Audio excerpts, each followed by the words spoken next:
The human resources function plays another huge part when it comes to salary determination and fringe benefits.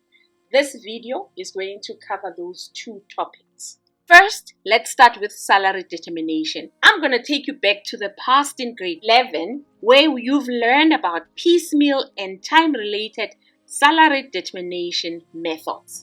Different methods exist which are used by employers to determine the salaries of employees. So what businesses should do here is to be very knowledgeable with different types of salary determination so that they can apply the correct salary determination.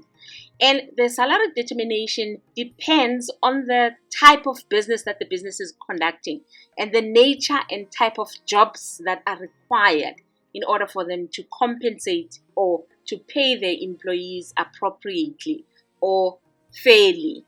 So the other important thing is that business also should always be aware of the BCEA. You know which one is that, right? The Basic Conditions of Employment Act. They need to make sure that the link between the salary determination and the Basic Condition of Employment Act are linked.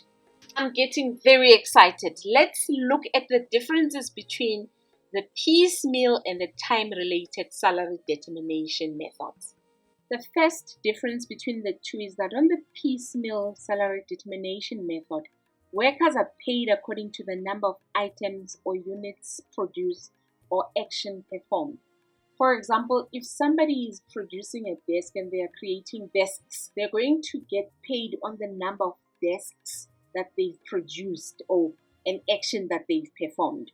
Whereas on the time-related salary determination method, workers are paid for the amount of time they spend at work or on a particular task.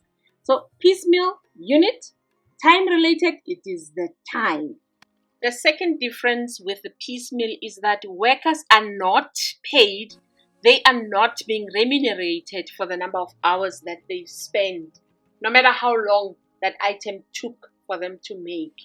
And with the time-related, workers with the same experience or qualifications are paid on a salary scale regardless of the amount of work that's been done.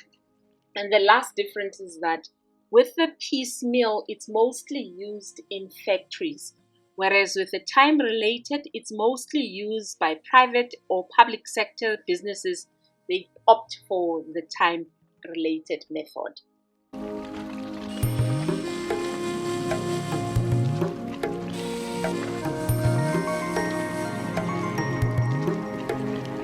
Let's look at the link between salary determination and the Basic Condition of Employment Act, the BCEA.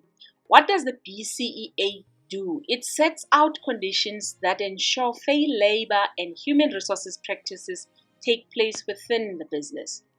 Our next point is, according to the BCEA, businesses may use different remuneration methods to pay their employees. The third point is, payment of salaries should be based on whether the employee is permanent or employed on a fixed contract. And the next point is, businesses should deduct income tax or the pay-as-you-earn and other salary deductions from employees' taxable salary. The BCEA outlines legalities of employment contracts such as work hours, overtime, which may affect the salary determination. And the last point is, the BCEA also regulates the minimum wage rates per sector, and the business must therefore ensure that remuneration reflected in the employment contract is not below the minimum wages. That's the link between the two. So when you are thinking about the salary determination and you're thinking about the Basic Condition of Employment Act, those are the highlights that you need to remember and outline when you're answering a question. Let's now talk about fringe benefits. What are they?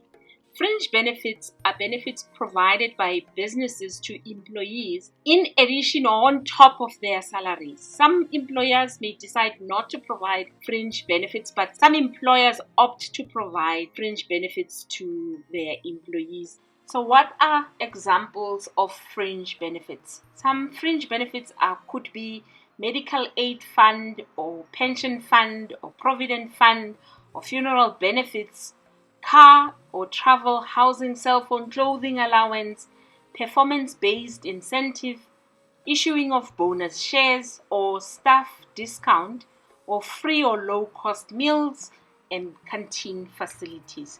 Those are the examples of fringe benefits that employers can decide to give to their employees or not.